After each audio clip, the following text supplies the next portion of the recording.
Damos la bienvenida a la doctora Caroline Ávila, experta en comunicación social. Carolina, bienvenida. Estamos expectando en el mundo una serie de situaciones que dan cuenta de que el autoritarismo se va imponiendo más allá de los marcos legales que existen en diversos países. Hemos hecho una brevísima síntesis, lo que sucede en países además con líneas políticas de sus gobiernos tan distintas como Venezuela, Estados Unidos, e ingresa también allí Ecuador. La situación de Daniel Noboa, ¿cómo la ve? Muchísimas gracias por la invitación. Un saludo muy cariñoso para ustedes en el estudio, para la audiencia, por supuesto. Creo que lo que estamos viendo es la ratificación, la evidencia del estudio que Latino Barómetro hizo, todavía con datos 2023, pero que creo que son muy válidos igual para este momento. Y es que más de la mitad de la población, hablando por ejemplo del Ecuador, que insisto, no es un fenómeno solo de nuestro país, es regional, podría apreciar otra forma de gobierno que no sea la democrática. Es decir, podría apreciar gestos autoritarios como alternativas válidas para poder tener soluciones. Y eso es básicamente lo que vemos cuando sucede, por ejemplo, que Donald Trump se da ese tipo de permisos, de comentarios y que terminan siendo acogidos por, en este caso, incluso el voto de la población, no solamente del colegio electoral, como fue la vez anterior. Y lo mismo sucedería en el caso del Ecuador, ¿no? No creo que terminen ya con resultados. Yo creo que está muy reñida la contienda electoral. Sin embargo, si uno explica, ¿no?, la votación de Noboa, ¿a qué responde, diremos, expresión de qué es? Dijera Ernesto Laclau. Básicamente es que existe una población que está muy afectada por la decepción política, por el rol que han tenido la clase política como tal, al punto que las formas políticamente correctas dejan de ser válidas, dejan de ser apreciadas. Caroline, ¿qué percepciones se tiene sobre cómo el público ve esta situación? Las encuestas, sabemos cómo están funcionando en Ecuador, nos dan informes muy eventuales. Las redes sociales posiblemente se convierten en un pulso más cercano en el tiempo real, en esta situación bastante vertiginosa que estamos viviendo. Ayer precisamente hizo público un pequeño análisis Alondra Enríquez de la compañía Golden, que es una de las empresas, no es la única, que hace escucha social y sobre todo a partir de la conversación digital. Y ella mencionaba que en estos 4 días que recientemente hemos vivido, para la población que está activa en las redes, que no puedo decir que es para el Ecuador, ojo, aquí es importante, sobre todo en países como el nuestro, en donde la brecha digital todavía es fuerte, pero para la población que está activa en redes, había más interés en ver quién era Elena Gualinga para algunos. Yo la conocía ya, ella no conocía a Shawn Mendes, pero Shawn Mendes sí es popular.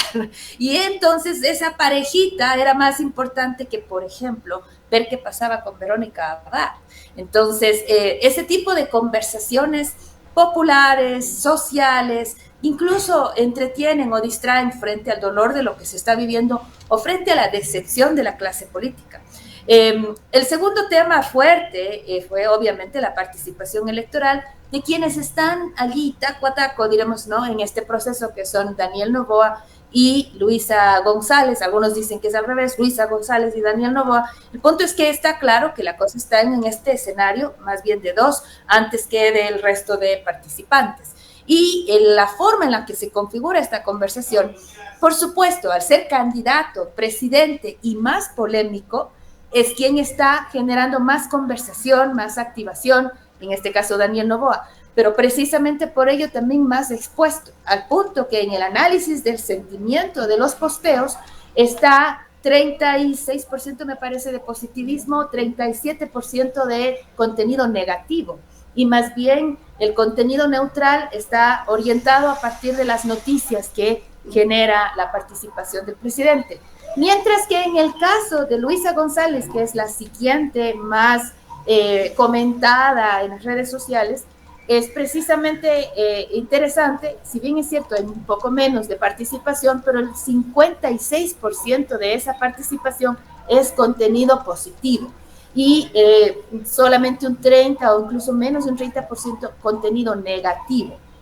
Obviamente esto ya es fuera de bots y de posibles bots, ¿no? Que quede eso bien claro. Entonces, con esto en mente, nos damos cuenta que, si bien es cierto, hay alta exposición de la conversación del presidente Noboa, también hay mayor negatividad en cómo reacciones que ha tenido la gente sobre estas conversaciones. En el caso de Luisa González, hay mayor positivismo, pero eso no quiere decir tampoco que sean votos. Ojo, esto es solamente conversación digital. No, para nada podríamos pensar que de allí nos vamos a inclinar ya a los votos. Comunicaliza, Álvaro Merchante hizo el estudio de fin de diciembre, creo que fue con fecha de cierre 30 de diciembre, y entre los distintos resultados de sus análisis, hace preguntas sobre el caso Las Malvinas, el caso de los niños. Y justo ayer conversaba con Álvaro, porque en las preguntas específicas, él plantea con cuál de estas opciones usted está de acuerdo sobre la postura, o el rol, perdón, de los militares, no de los militares, sobre las posturas en general que han tenido los actores en el caso Las Malvinas. Pero coloca 3 opciones asociadas a los militares: que los militares están con la mafia, que los militares están con errores con su control de mando, o que existe un problema en el rol de los militares, algo así. Se dividen las posturas entre esas 3 y hay un alto porcentaje, el más alto de todos, 36%, dice no lo sé. Yo le preguntaba a Álvaro, ¿no le preguntaste de repente a la gente qué opina sobre el gobierno de Noboa y su involucramiento en el caso Las Malvinas? No. Ahí también hay otra forma de orientar el debate público, no el pensamiento de la gente, es no haciendo la pregunta. La población pone un 36% no lo sé. En Manabí, ese no lo sé está sobre el 50%, e igual en el Azuay, porque el Azuay es súper sensible a este tipo de casos. Y ese no lo sé probablemente está ocultando la reacción de la sociedad de lo que el gobierno tiene como responsabilidad ante el caso de los 4 niños. Pero como no se preguntó, hacia afuera pareciera que Noboa quedara como inmune. Yo creo que eso vamos a saber solamente el 9 de febrero. Ahora, Caroline, ¿no? Más allá de las redes sociales e influencers, ¿qué se percibe sobre la opinión de líderes, de opinión de sectores y de espacios más tradicionales, dirigentes políticos, gremiales, artículos, periodistas de opinión, medios de comunicación tradicionales, prensa, radio, televisión?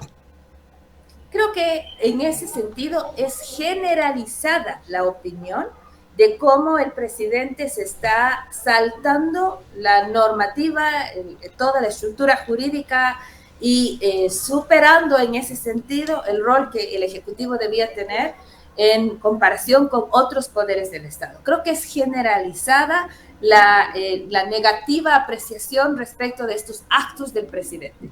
Me parece que hay 2 o 3 abogados que todavía quieren llamarse constitucionalistas, que han dado algún tipo de argumento que enseguida se rebate, ¿no? O sea, de hecho, hace poco vimos más de 60 profesionales, tanto del derecho como de las ciencias políticas, pronunciándose públicamente en al menos 3 o 4 temas que sabemos que el Ejecutivo ha ido en contra de la normativa, o sea, en contra de la ley.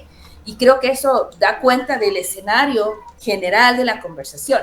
Pero también sabemos que ese ambiente fuerte de conversación pública no necesariamente tiene eco con ese mismo peso, me refiero, en la base de la población. ¿Por qué? Porque para la población en este minuto más importante es en enero conseguir trabajo, esperar que no vuelvan los apagones. Es mucho más importante poder cruzar la calle con seguridad, salir y trasladarse sin que le asalten y regresar con integridad.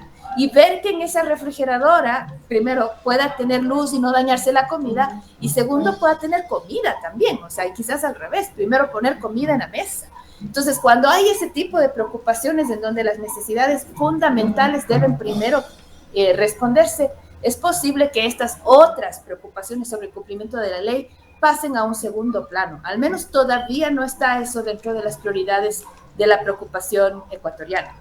Ahora, ¿cómo leer la actitud del presidente, más allá de las estrategias, los actos del presidente de la República? Le pregunto, ¿rayan con un desplante a las normas? ¿Se percibe una certeza de impunidad cobijado en un eventual triunfo con el voto anticorreísta y la languidez de las otras opciones? Por ahí el peligro, el creerse, que yo por eso no veo ninguna diferencia en lo que hoy pasa en Ecuador versus lo que podría estar pasando en Venezuela, creerse capaz de ir por encima de toda constitución, estructura jurídica y poder del Estado con tal de cumplir los objetivos que considera a sí mismo que le son legítimos. Ese es sumamente peligroso. Se le ha criticado una actitud así a Rafael Correa. Se le critica así en este momento a Nicolás Maduro en Venezuela. Y yo creo que ese tipo de actitudes vemos en extrema derecha como en extrema izquierda, es decir, forma parte de, hasta cierto punto, lamentablemente, rasgos del ejercicio político en una sociedad que con la frustración que la gente tiene ante una clase política que no ha sabido responder a las necesidades del pueblo, pues permite, tolera, se vuelve más permisiva, lamentablemente, ante este tipo de gestos. Sumamente peligroso, querido Gustavo, pero hacia allá se está encaminando este Ecuador también. Digamos que el presidente se sale con la suya, que gana las elecciones, que resulta electo, que logra sortear los juicios, las decisiones judiciales de la Corte Constitucional, sale bien librado, etcétera, etcétera. ¿Qué clase de gobierno se perfilaría en el segundo mandato de Noboa con estos antecedentes? Uno como cuando nos decían, ganen las elecciones y luego cojan un micrófono. Entonces, imagínese usted, con poca tolerancia a la crítica, con el autoritarismo de por medio, pero quizás con un agravante más, sin resolver las necesidades básicas de la población, sin resolver los niveles de pobreza, sin resolver los problemas de inseguridad. El hecho de que, por ejemplo, en el año 2023, la tasa de mortalidad por muertes violentas, la tasa de homicidios violentos fue de 47 por cada 100.000 habitantes. En este año estamos en 40 por cada 100.000 habitantes. Es decir, que con todos los estados de excepción, con todas las condiciones de militarización en calles y cárceles, no hemos logrado reducir significativamente esos indicadores porque lamentablemente nos sigue poniendo al país, y estos no son datos míos, datos publicados en Primicias y en Revista Vistazo, como el país más violento en la región. Eso quiere decir que las soluciones, diremos así, no han sido suficientes. Y me parece que si es que llega el 9 de febrero o a configurarse en abril, que yo creo que sería más conveniente, más factible, más que conveniente, una segunda vuelta antes que ganar a alguien en primera vuelta, cualquiera que sea ese resultado en abril, si es que le terminan dando la población ecuatoriana el apoyo a quien ha pasado por encima de todo proceso legal y jurídico, pues está dándole de alguna manera ese permiso de hacer lo que le dé la gana, y eso es justamente cómo va a interpretar un político como Daniel Noboa. Creo que de eso no hay mucha duda en la clase de la opinión pública. ¿Y algún signo de reactivación, por pequeña que sea, se ve en cualquiera de las otras 14 candidaturas? Creo que están muy a la expectativa, muy ante el escenario de un 17% de votos indecisos que, por ejemplo, las encuestas de Álvaro Merchante y Comunicaliza plantean, y que con ese porcentaje de indecisión, más los ataques que está recibiendo principalmente, creo, en este momento el actual presidente, podrían optar por algún tipo de conversación favorable, ya sea Cucalón o Cronfle, que no sé, estarían como intentando por ser simplemente más conocidos. Ojo, no porque sean posturas atractivas. Y me parece que en el caso de la izquierda es mucho más difícil, porque el voto de la izquierda es un voto duro, el voto del correísmo es un voto duro, al contrario que el voto de Daniel Noboa es un voto más bien blando y que podría repartirse entre algún otro que quiera recoger la bandera, por ejemplo, del anticorreísmo, que una vez que deposita su confianza en un posible contendor, pues le entrega con firmeza esa votación. Habrá que ver si es que se mueven algo las circunstancias de las preferencias a partir del debate, pero yo dudo mucho y muchos analistas han coincidido en que como se está configurando este momento el escenario, prácticamente un escenario en tercios, es muy difícil que para otra candidatura exista alguna alternativa ahora el próximo 9 de febrero. ¿Y cómo se ve esa posición de la función electoral que por poco dice, ese problema no es mío? Creo que Diana Tamaín termina sus funciones, asumiendo que después de este proceso electoral ya entregue el cargo por fin. Creo que Diana Tamaín termina con una gestión muy decepcionante. Creo que la consejera Nájera, que lo menciona una y otra vez, que debería pronunciarse el Consejo Nacional Electoral, los ataques que en este momento ya incluso recibe Pita con su rol de vicepresidente, no nos dan cuenta de que se han feriado su rol en el Consejo Nacional Electoral luego de todos estos años y luego de toda una participación que ha tenido sus altas y bajas, pero que en este minuto ha terminado decepcionando sobre todo a este sector que está muy atento al cumplimiento de la ley, que está muy pendiente de que las funciones del Estado cumplan sus roles como corresponden y que claramente vemos en el Consejo Nacional Electoral un vacío enorme y una suerte de impavidez, no sé, es como la forma de estar más pendiente de lo que pueda mirarle y decirle Daniel Noboa antes que lo que pueda juzgarle la historia y por supuesto la población ecuatoriana, que es a quienes se deben, ¿no? Cada uno de esos consejeros. Y justamente hablando de la población ecuatoriana, hay que resaltar que los problemas de la ciudadanía ni comienzan ni terminan en las pequeñas pantallas, ni en las grandes pantallas tampoco. Son problemas reales, son problemas cotidianos de todos los días. ¿Cuál debería ser la actitud de los ecuatorianos, de los votantes?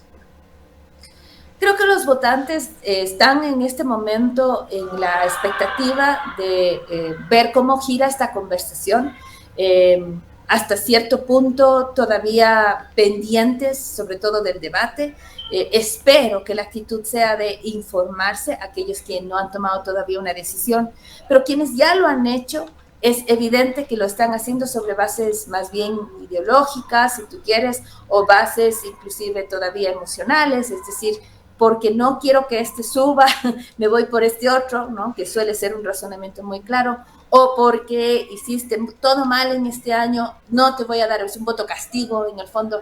Entonces, ojalá la población ecuatoriana pueda reducir un poco esa carga emocional en su razonamiento y darle un poco más la oportunidad a la carga racional, es decir, argumentar mejor sus razones de voto para quienes ya han decidido y para quienes no lo han hecho, informarse de la mejor manera posible, quitando de lado todos los fake news que siempre están dentro de las redes sociales y tratar de hacerlo con fuentes oficiales, con fuentes confiables, para tomar una decisión sobre la base de argumentos y no solamente sobre la base de emociones. Sobre todo pensando en función de proyecto. Creo que esa tal vez es una palabrita que puede interesar más.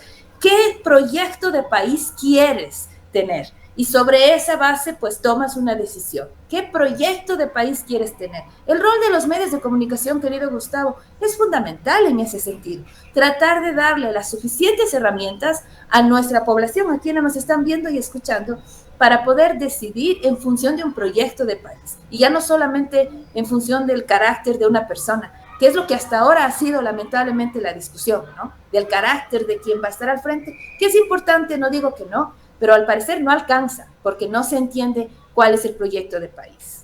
Bien, para finalizar, Caroline, ¿cuál sería su mejor estimación sobre la indecisión o visto desde el otro lado sobre la misma estimación, pero sobre quienes tienen ya decidido su voto?